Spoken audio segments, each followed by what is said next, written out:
शारदा शारदाम्भोजवदना वदनाम्बुजे सर्वदा सर्वदास्माकं सन्निधिं क्रियात्. இந்த உலகத்தில் அனாதி காலத்திலிருந்து அம்பாளுடைய ஆராதனம் நாம் எல்லோரும் பண்ணிண்டு வந்துட்டுருக்கோம். இந்த ஒரு பரம்பரை அனாதி காலத்திலிருந்து வந்துட்டுருக்கு. எத்தனையோ மகாபுருஷர்கள், தேவதைகளும் மகாபுருஷாலும் கவிகளும் பண்டிதாளும் மன்னர்களும் ருஷிகளும் எல்லோரும் மற்றும் பொதுமக்களும் எல்லோரும் அனாதி காலத்திலிருந்து அம்பாளுடைய பூஜையை செய்து அம்பாளுடைய அனுக்கிரகத்துக்கு பாத்திரமானார். இப்போவும் நாம் எல்லோரும் அம்பாளுடைய பல க்ஷேத்திரங்களில் அம்பாளுடைய ஆராதனையை பண்ணிட்டுருக்கோம். அம்பாளுடைய ஆராதனையை செய்து அம்பாளுடைய அனுக்கிரகத்தால் எல்லா விதமான ஸ்ரேயஸ்களையும் அடையிறோம். இப்பேற்பட்ட ஒரு பரம்பரை, ஒரு பவ்யமான ஒரு பரம்பரை அனாதி காலமாக வந்துட்டுருக்கு. நாம் மகாபாரதத்தை பார்த்தோம் என்றால் அங்கே பகவான் ஸ்ரீகிருஷ்ணர் அர்ஜுனனுக்கு குருக்ஷேத்திர யுத்தம் நடக்கிறதுக்கு முன்னாடி ஒரு ஆக்ஞை பண்ணுறார். என்ன என்று கேட்டால், இந்த யுத்தத்தில் உனக்கு வெற்றி கிடைக்கணும் என்றால் நீ கண்டிப்பாக துர்காம்பாளுடைய ஆராதனையை செய்யணும், அம்பாளுடைய அனுக்கிரகத்துக்கு நீ பாத்திரமாகணும் என்று பகவான் ஸ்ரீகிருஷ்ணர் அர்ஜுனனுக்கு கட்டளையிட்டார். அப்போது அர்ஜுனர் அம்பாளுடைய ஆராதனம் பண்ணி ஒரு ஸ்தோத்திரத்தில் அம்பாளை ஆராதித்து அம்பாளுடைய அனுக்கிரகத்துக்கு பாத்திரமானது நாம் மகாபாரதத்தில் பார்க்கலாம். இந்த மாதிரி எல்லோரும் அம்பாளுடைய ஆராதனையை பண்ணி ஸ்ரேயஸ்களை அடைஞ்சார். அதே மாதிரி இந்த கலியுகத்தில்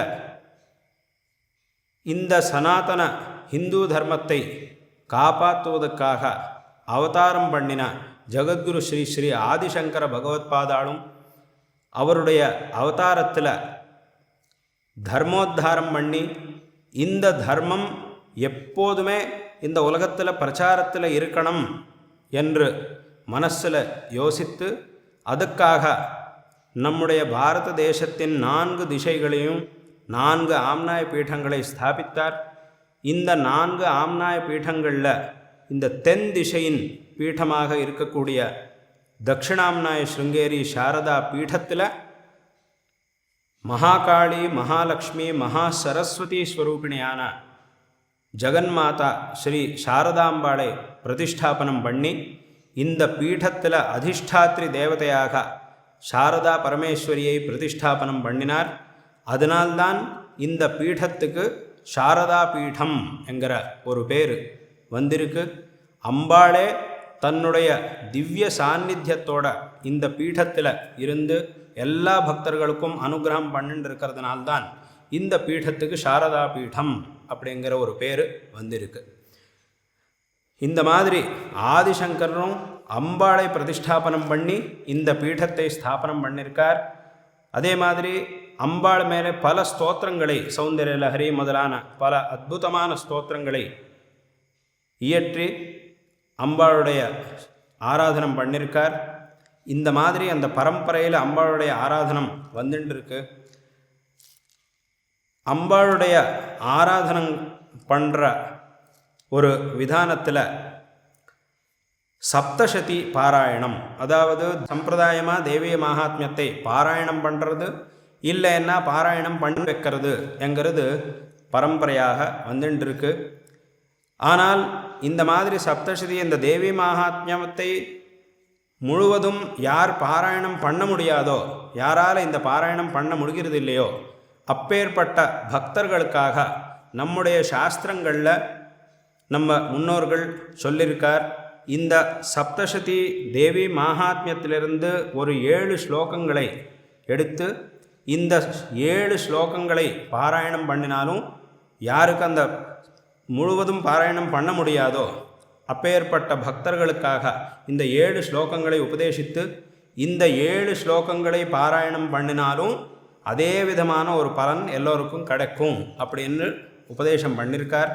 அதை தான் சப்தஸ்லோகி அப்படின்னு நாம் சொல்லுவோம். இப்பேற்பட்ட இந்த துர்கா சப்தஸ்லோகியை எல்லோரும் இந்த பரம பவித்திரமான நவராத்திரி சரண்நவராத்திரி மகோத்சவ சந்தர்ப்பத்தில், ஏன்னா இந்த சரண்நவராத்திரி மகோத்சவம்ங்கிறது அம்பாளுடைய ஒரு விசேஷமான ஆராதனம் பண்ணக்கூடிய ஒரு சமயம். இப்பேற்பட்ட புனீதமான இந்த சமயத்தில் அம்பாளுடைய ஆராதனம் பண்ணினால் அதிலிருந்து நமக்கு விசேஷமான ஒரு அனுகிரகம் கிடைக்கும். அதனால் இந்த சந்தர்ப்பத்தில் எல்லா பக்தர்களுக்கும் நாம் சொல்ல விரும்புகிற ஒரு விஷயம் என்ன என்று கேட்டால், இந்த பரம பவித்திரமான சரண்நவராத்திரி மகோத்சவ சந்தர்ப்பத்தில் எல்லா ஆஸ்திகர்களும் ஒரு சங்கல்பம் பண்ணி, என்ன அந்த சங்கல்பம் அப்படின்னு கேட்டால், இந்த தேசம், இந்த மாநிலம், இந்த எல்லா சமாஜம், எல்லா பக்தர்களுக்கும், எல்லா சஜ்ஜனருக்கும், எல்லோருக்கும் நல்லதாகணும். இருக்கிற எல்லா கஷ்டங்களும் போய், இப்போ நாம் என்னெல்லாம் கஷ்டங்களை பார்த்துட்டு இருக்கோமோ, இந்த தேசம், இந்த தர்மம், இதெல்லாத்துக்கும் என்னெல்லாம் கஷ்டங்களை நாம் இப்போ பார்த்துட்டு இருக்கோமோ, அம்பாளுடைய கிருபையில் இந்த எல்லா கஷ்டங்களும் போய் எல்லா விதமான ஸ்ரேயஸுகளும் கிடைக்கணும். நம்முடைய இந்த நாட்டுக்கும், இந்த மாநிலத்துக்கும், இந்த சமாஜத்துக்கும், இந்த தர்மத்துக்கும், எல்லா பொதுமக்களுக்கும் ஒரு நல்ல ஸ்ரேயஸு கிடைக்கணும் என்கிற ஒரு சங்கல்பத்தை இந்த சந்தர்ப்பத்தில் பண்ணி, எல்லோரும் நவராத்திரி முதல் நாளிலிருந்து விஜயதசமி வரைக்கும் ஒவ்வொரு நாள்லேயும் 108 தடவை இந்த சப்தஸ்லோகியை பாராயணம் பண்ணணும் என்கிற ஒரு விஷயத்தை இந்த சந்தர்ப்பத்தில் எல்லோருக்கும் சொல்ல விரும்புகிறோம். இதனுடைய பாராயணத்தால் அம்பாளுடைய அனுகிரகம் நமக்கு விசேஷமாக கிடைக்கும் என்கிற ஒரு விஷயத்தில் எந்த சந்தேகமும் கிடையாது. அதனால் இந்த சந்தர்ப்பத்தில் எல்லோரும் நாம் கொடுக்கக்கூடிய ஒரு சங்கல்பத்தை பண்ணி ஆரம்பத்தில் சொல்லி எல்லோரும் இந்த 108 தடவை இந்த ஸ்லோகத்தை பாராயணம் பண்ணணும் என்கிற ஒரு விஷயத்தை இந்த சந்தர்ப்பத்தில் எல்லோருக்கும் சொல்ல விரும்புகிறோம். அதே மாதிரி ஸ்ரீ சாரதா சந்திரமௌலீஸ்வரருடைய எங்கள் பரமபூஜ்யரான இந்த தட்சிணாம்நாய சுங்கேரி சாரதா பீடாதீஸ்வர ஜெகத்குரு ஸ்ரீ ஸ்ரீ பாரதி தீர்த்த மகாஸ்வாமிகளுடைய பரிபூர்ணமான ஒரு அனுகிரகம் உங்களுக்கு எல்லோருக்கும் சதாகாலம் இருக்கட்டும் என்று ஆசீர்வாதம் பண்ணி இந்த ஒரு வார்த்தையை இங்கே முடிக்கிறோம்.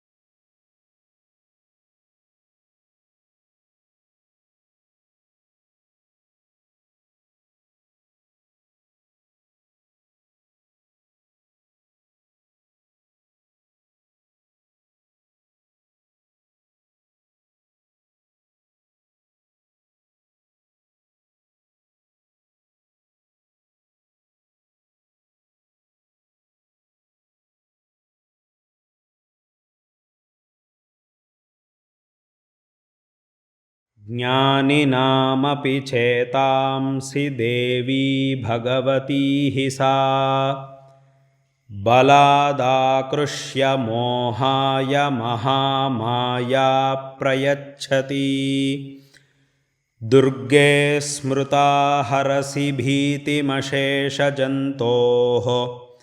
स्वस्थैः स्मृता मतिमतीव शुभान् ददासि दारिद्र्यदुःखभयहारिणिका त्वदन्या सर्वोपकारकरणाय सदार्द्रचित्ता सर्वमङ्गलमाङ्गल्ये शिवे सर्वार्थसाधिके शरण्ये त्र्यम्बके गौरि नारायणि नमोऽस्तु ते शरणागतदीनार्तपरित्राणपरायणे सर्वस्यार्तिहरे देवि नारायणि नमोऽस्तु ते सर्वस्वरूपे सर्वेशे सर्वशक्तिसमन्विते भयेभ्यस्त्राहि नो देवि दुर्गे देवि नमोऽस्तु ते